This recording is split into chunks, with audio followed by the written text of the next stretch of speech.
मैं हूं मोहम्मद नौशाद कासमी तारापुरी।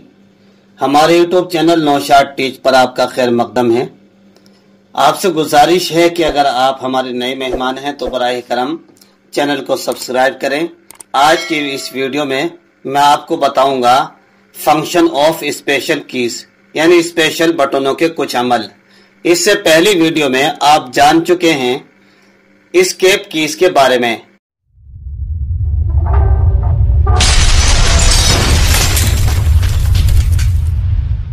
आज की इस वीडियो में आप जानेंगे फंक्शन ऑफ स्पेशल कीज यानी स्पेशल बटनों के क्या क्या अमल होते हैं। देखिए आपके सामने ये कीबोर्ड खुला हुआ है।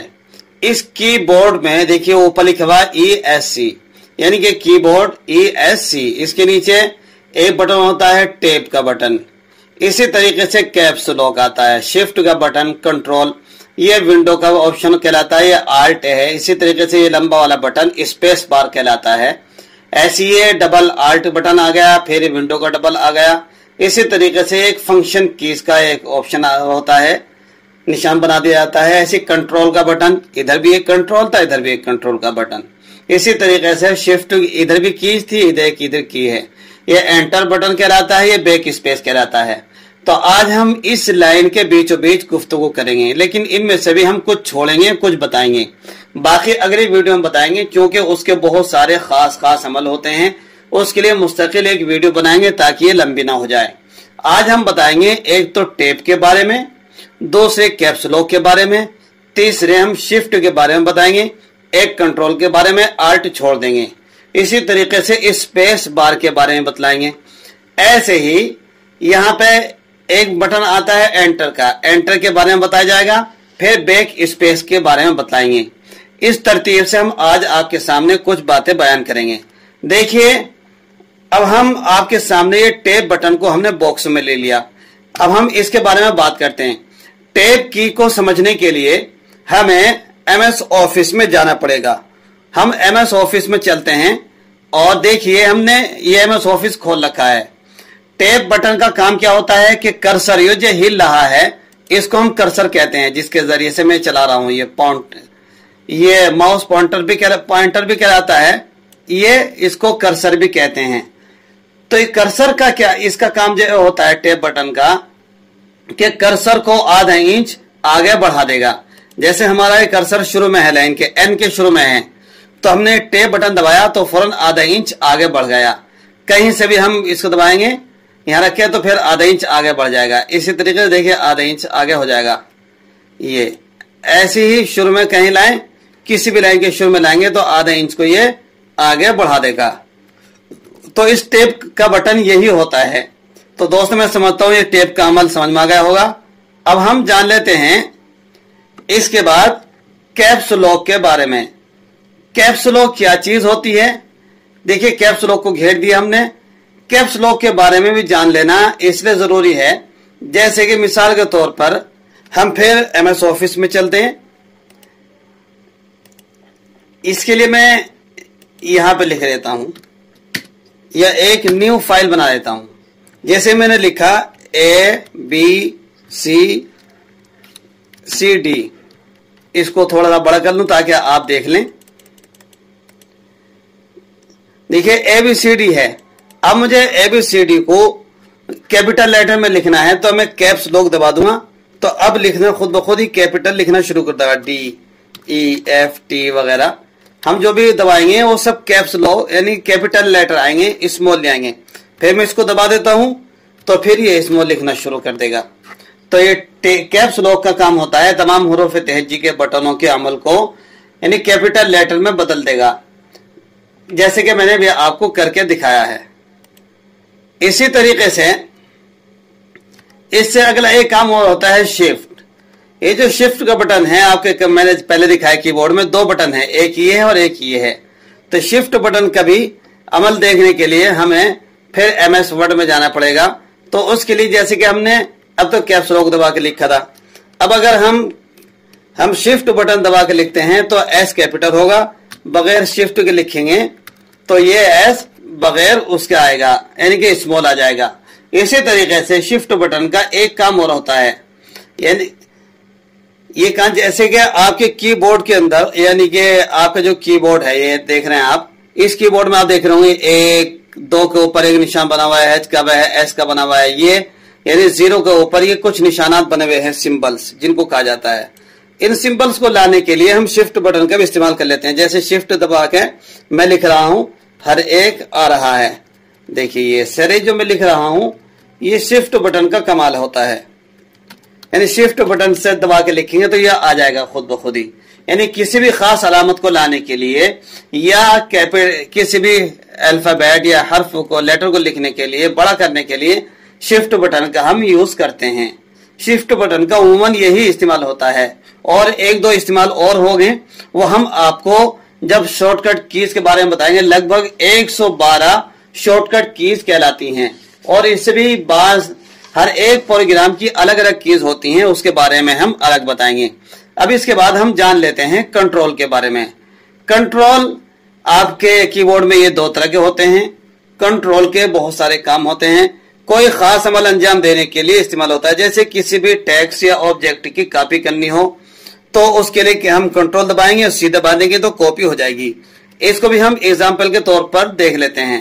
मान लो ये मैंने लिखा है, इसको जैसे ये है, अब मैंने इसको शिफ्ट की के जरिए से इसको क्या नाम सिलेक्ट किया और कंट्रोल सी दबाया और फिर नीचे पहुंच जाते हैं। एंटर के जरिए से नई लाइन ले आते हैं, जैसे मैंने कहा।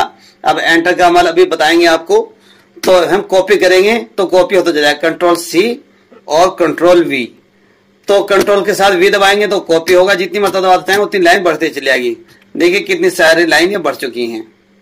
तो कंट्रोल के जरिए से कोई से भी खास अमल अंजाम देने के लिए इसका इस्तेमाल किया जाता है, और बहुत सारे अमल होते हैं कंट्रोल के साथ, जिसको हम अभी आगे बताएंगे। बहुत सारे इस्तेमाल इसके। इसी तरीके से आगे हम जान लेते हैं स्पेस बार के बारे में। स्पेस बार क्या चीज होती है? स्पेस बार को समझने के लिए भी हम सबसे ये समझें, लफ्जों के दरमियान फासला करने के लिए स्पेस बार का इस्तेमाल करते हैं। इसको भी हमें इसी से समझना होगा। जैसे कि मान लो हमने नाम लिखा NAUSHAD, नौशाद लिखा। मैं सोच रहा हूं एन के दरमियान में फासला हो जाए तो स्पेस दबाया, ए के दरमियान फासला हो स्पेस दबा दिया, एस के दरमियान फासला स्पेस दबा दिया, इसके दरमियान फासला हो स्पेस दबा दिया। जितनी मरतबा स्पेस दबाएंगे उतने फासले होते चले जाएंगे। तो ये स्पेस बार का काम होता है, यानी फासला करने के लिए। अगर हम मान लो उर्दू भी लिख रहे हैं तो उर्दू लिखने के लिए आपको स्पेस बार का भी यूज करना होता है। तो जैसे कि मैंने इससे एक वीडियो बनाई है उर्दू सिखाने में, बड़े खानदान के हरूफ, छोटे खानदान के हरूफ। मान लो मुझे नाम लिखना है अपना नौशाद, तो नौशाद कासमी। अगर मैं चाहूं इसके दरमियान फासला करने के लिए, ये फासला हो जाएगा और हरूफ कट जाएगा। तो हर जगह स्पेस का इस्तेमाल भी नहीं होता और हर जगह छोड़ा भी नहीं जाता। जैसे इसी तरीके से दाल के दरमियान फासला किया, वाव के दरमियान फासला किया। अगर मैं इनके बीच में लाकर रखूं तो ये टूट जाएगा, कट जाएगा, अलग अलग हर्फ हो जाएंगे। तो यहां मिला के छोड़ दिया तो ये फासला हो गया। तो स्पेस का काम क्या है? यानी फासला करने के लिए, 2 हर्फ के दरमियान फासला पैदा करने के लिए स्पेस बार का इस्तेमाल करते हैं। आगे जान लेते हैं अब हम एंटर की के बारे में। एंटर की आपके कीबोर्ड में 2 तरह की होती हैं। देखिए 2 जगह होती हैं, एक तो ये की और एक इधर आखिर में जहां नमलोक है, यानी गिनती लिखी हुई 1 2 3 4 5, इसके पास में ये एंटर की होती है। तो एंटर की का काम क्या है? दिए गए हुक्मों को नाफिज करने के लिए। यानी कि हमने एक हुक्म दिया, मान लो हमने ये लाइन बदलने के लिए एंटर की का इस्तेमाल करते हैं। जैसे कि हमने यहां लिख रहे थे, लिखते लिखते हम आ गए, लाइन पूरी हो गई, तो हम एंटर दबाएंगे तो लाइन बदल जाएगी। इसी तरीके से हम एक काम किसी भी ऑब्जेक्ट को सिलेक्ट कर लेते हैं। मान लो यही है मेरा इन पेज, आप देख रहे हैं जब मेरा कीबोर्ड है, तो ये जो आप देख रहे हैं ये, तो इसके जरिए इसको अगर खोलनी यहाँ सिलेक्ट कर रखा है और मैं एंटर दबा दूं तो खुद ब खुद ये इन पेज खुलना शुरू हो जाएगा। अब देखिए इन पेज ओपन हो रहा है। एंटर दबाने से ये काम हमारा अमल में आ जाता है। तो ये एंटर का काम होता है, यानी दिए गए हुक्मों को नाफिज करने या लाइन बदलने के लिए एंटर का बटन इस्तेमाल होता है। आपके सामने आया है बैक स्पेस। ये बैक स्पेस ये वाला की है। बैक स्पेस का काम ये है कि कर्सर जहां हमारा है तो उसके पीछे के हर्फ को काटने के लिए हम बैक स्पेस का इस्तेमाल करते हैं। तो इसको समझने के लिए भी हमें यहां आना पड़ेगा। जैसे कि मेरा एक कर्सर है, यहां पर आप देख रहे हैं कायदा कंप्लीट लिखा हुआ है, तो कंप्लीट अब मैं यहां दबाऊंगा तो कायदे का जो ए है वो कट जाएगा। इसी तरीके से डी कटा, आई कटा, क्यू कटा, ऐसी स्पेस ए कट गया, आई कट गया। तो जहां हमारा कर्सर है उसके पीछे जो है जो हरूफ हैं जो पीछे रह गए हैं उन हर्फ को काटने के लिए इसका इस्तेमाल करते हैं। इसी तरीके से अगर हमें अरबी या उर्दू लिख रहे हैं, मान लो आज बतारीख, तो अब हमें मान लो ये थोड़ा सा जूम कर देता हूं, बड़ा कर देता हूं और ये कलर चेंज कर देता हूं। ये नई लाइन से शुरू कर देते हैं जिधर से उर्दू लिखा जाता है। तो ये आज बतारीख फुला फुला यानी कि 5/6। तो ये काटने के लिए हमें मान लो अगर ये काटना तो इधर से अब ये कटेगा है, यानी कि जहां कर्सर होगा उसके पीछे के हर्फ को काटने के लिए, चाहे हम उर्दू लिखें या इंग्लिश लिखें, पीछे के हर्फ को काटने के लिए हम देख मैं काट के दिखाया। अब इसे काटना पीछे का हिस्सा तो ये कटता चला जाएगा। इसी तरीके से सब काटता चला जा रहा। तो बैक स्पेस का काम क्या होता है, जहां कर्सर है उसके पीछे के हर्फ को काटने के लिए कर्सर का यूज होता है। अब हम अगली वीडियो में बताएंगे अल्ट बटन का इस्तेमाल, डिलीट बटन का इस्तेमाल और इंसर्ट का इस्तेमाल, कि इंसर्ट कीज कितने काम की है। आपने देखा सुना होगा कि कॉपी सिर्फ कंट्रोल सी से होती है। हम आपको कॉपी इंसर्ट से भी करके बताएंगे, वो अगली वीडियो में। अगर वीडियो पसंद आए तो बराए करम चैनल को सब्सक्राइब करें, वीडियो लाइक और शेयर करना ना भूलें, दोस्तों को करें ताकि वो भी अच्छा खासा फायदा उठा सकें।